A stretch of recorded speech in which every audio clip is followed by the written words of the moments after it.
சென்னை அண்ணா அறிவாலயத்தில் திமுக எம்பி தமிழச்சி தங்கபாண்டியன், முன்னாள் எம்பி கனிமொழி சோமு உள்ளிட்டோர் செய்தியாளர்களை சந்தித்து வருகிறார்கள். அந்த நேரலை காட்சிகள். தமிழ்நாட்டுக்கும் டெல்லிக்கும் நடக்கின்ற போர், இதுல தமிழ்நாடு வென்றே தீர வேண்டும். நாங்க திரும்ப திரும்ப சொல்றது, எங்கேயோ உட்கார்ந்துகிட்டு பாசிச அரசு செய்து கொண்டிருக்கும் பிஜேபி நம்மள ஆளக்கூடாது, அவங்க நமக்கு டேர்ம்ஸ் டிக்டேட் பண்ணக்கூடாதுன்னு தான் மறுபடியும் சொல்றோம். செல்லும் இடமெல்லாம் இவரும் இதே குற்றச்சாட்டை வைக்கிறாங்களா? முந்தா நேத்து நம்ம தலைவர் மேல வச்சாங்களா? எனக்கு தெரிஞ்சு உலகத்திலேயே பிபிடி கிட்ட போட்டுக்கிட்டு போய் ஒரு நோயாளியை பார்த்தது எங்க கழக தலைவர் தளபதியார் NK ஸ்டாலின் மட்டும்தான், வேற யாருமே கிடையாது. அதையே புரியாத ஒரு மனுஷன், மிசாவையே பார்த்தவர் எங்களுடைய கழக தலைவர்.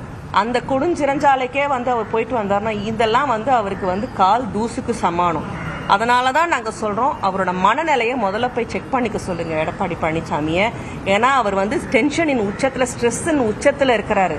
எங்க நம்ம 2வது இடம் கூட இல்லாம 3வது இடத்துக்கு போயிருவோமோங்கிற அந்த பயம், அந்த தாற்பயத்துல தான் வாய்க்கு வந்ததை பிறண்டு பேசிக்கொண்டே இருக்கிறார்.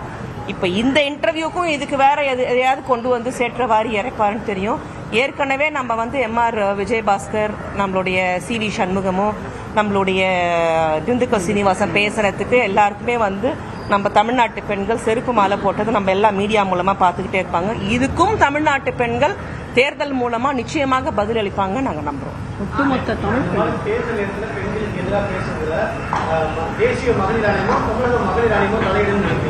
நிச்சயமா தலையிடுவாங்க, சுமூட்டோவா தலையிடுவாங்க, அதுல மாற்று கருத்து இல்லை. இப்ப நாங்க 2 பேரும் எங்களுடைய கட்சியின் சார்பாக எங்கள் துணை பொதுச் செயலாளரை இவ்வளவு தரைக்குறைவாக பேசியதற்கு வன்மையான கண்டங்களை தெரிவிப்பதற்காக இங்க வந்திருக்கோம்.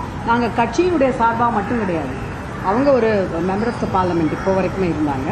I am also representing. So நாங்கள் பெண்களை, அவர்களுடைய வலிகளை, அவர்களுக்கான உரிமைகளை பிரதிபலிப்பவர்கள். அப்படித்தான் மேடம் கனிமொழி. அப்போ ஒட்டுமொத்த பெண்கள் சமுதாயத்தையே அவர் இழிவுபடுத்தி பேசுகின்றார். அதிலும் தமிழ்நாட்டு பெண்களை தரக்குறைவாக இழிவுபடுத்தி பேசுகின்றார். அதையே அதிமுகவினர் ஒரு வழக்கமாக வைத்திருக்கிறார்கள். எதுல இருந்து அது அப்படி வருது அப்படின்னா பிஜேபியில இருந்து தான். நமக்காக மெடல்கள் பெற்று தந்த, ஒலிம்பிக்கில் மெடல் வாங்கி தந்த அந்த வீராங்கனைகள் நடுத்தெருவில் எத்தனை நாள் உட்கார்ந்து எங்களுக்கு நீதி கிடைக்கணும்னு போராடினாங்க. ஆனால் அவங்களுக்கு அந்த துன்பத்திற்கு காரணமாக இருந்த மெம்பர் ஆஃப் த பார்லிமெண்ட்டை அந்த கவர்மெண்ட் கடைசி வரைக்கும் பாதுகாத்து.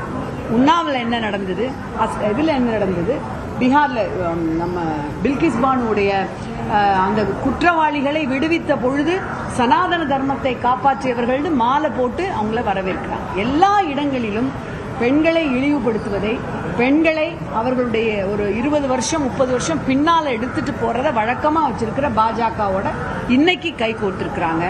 இந்த மண் தந்தை பெரியார் மண், இந்த மண் பேரறிஞர் அண்ணா மண், இந்த மண் கலைஞர் மண், இந்த மண் முத்துவேல் கருணாநிதி ஸ்டாலின் மண். இப்ப பெண்களுக்கு